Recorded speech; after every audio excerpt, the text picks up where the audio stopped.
বাংলার এক প্রত্যন্ত গ্রাম চন্দ্রপুর। চারদিকে সবুজ মাঠ, ধানক্ষেত আর ছোট নদীর কলকলধ্বনি। এই গ্রামেরই বাসিন্দা এক তরুণ, আরমান। বয়স তার মাত্র ২২, কিন্তু সাহস আর কৌতূহলে ভরপুর। ছোটবেলা থেকেই অদ্ভুত জিনিসের প্রতি তার প্রবল আগ্রহ। বাবা একজন কৃষক, মা গৃহিণী। পরিবার সাদাসিধে হলেও আরমানের স্বপ্ন ছিল বড়। সে কিছু অলৌকিক প্রমাণ করতে চায়, এমন কিছু যা পৃথিবীর চোখে অসম্ভব। একদিন গ্রামের মেলায় আসে এক বৃদ্ধ জাদুকর। নাম তার রুদ্রসেন। কেউ বলে সে নাকি একসময় রাজা মানসিংহের দরবারি জাদু করছিল।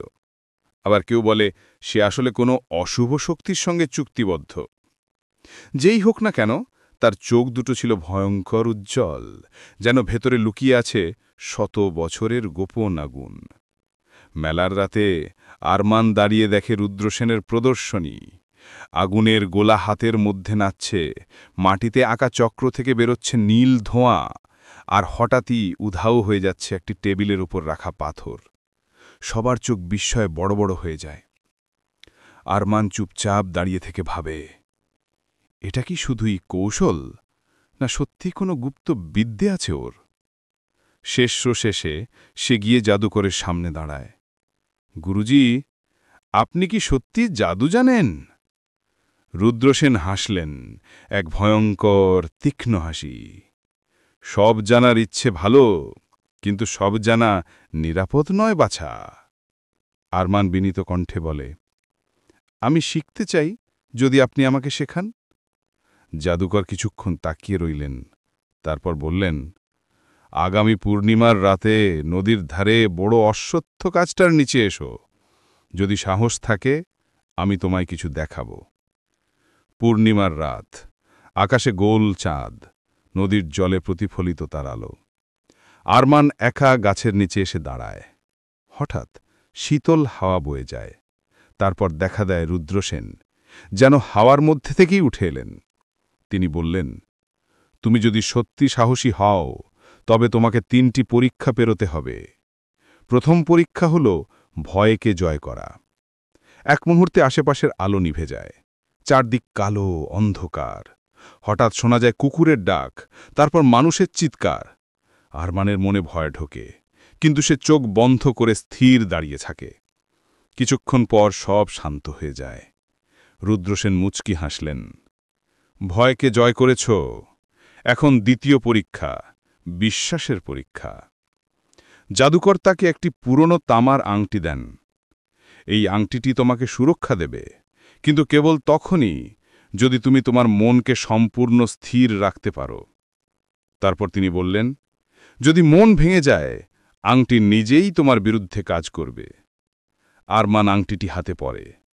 হঠাৎ তার চারপাশে ঘূর্ণিঝড় শুরু হয়। গাছগুলো কেঁপে ওঠে, নদী উত্তাল হয়ে যায়। তার মনে হলো সে যেন পড়ে যাচ্ছে এক গভীর খাদে। সে চিৎকার করে বলে, আমি ভয় পাই না, আমি বিশ্বাস করি।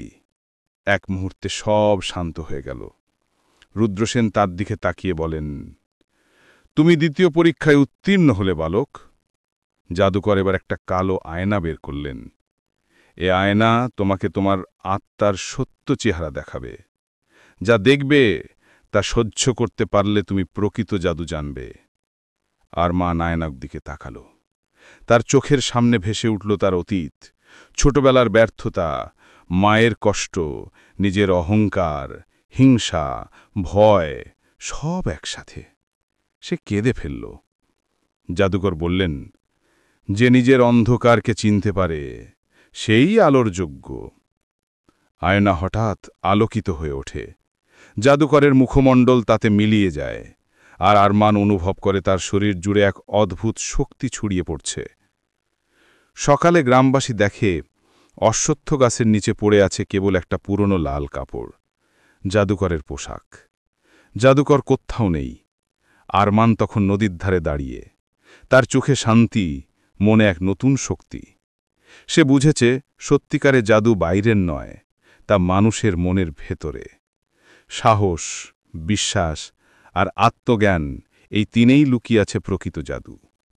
সেদিন থেকে সে মানুষের উপকারে তার শেখা জ্ঞান ব্যবহার করতে থাকে। রোগীদের সুস্থ করা, ঝড়ের আগে গ্রামের মানুষকে সতর্ক করা, শিশুদের শিক্ষা দেওয়া, এসব কাজেই সে ব্যস্ত হয়ে পড়ে। আর কেউ রুদ্রসেনকে দেখেনি, কিন্তু প্রতি পূর্ণিমায় নদের ধারে নীল আলো দেখা যায়, যেন কেউ এখনো পাহারা দিচ্ছে সেই সাহসী যুবককে। গ্রামের মানুষ আজও বলে, চন্দ্রপুরের আরমান শুধু মানুষ নয়, সে আলো আর অন্ধকারের মধ্যে পথ খুঁজে পাওয়া এক সত্যিকারের জাদুকর।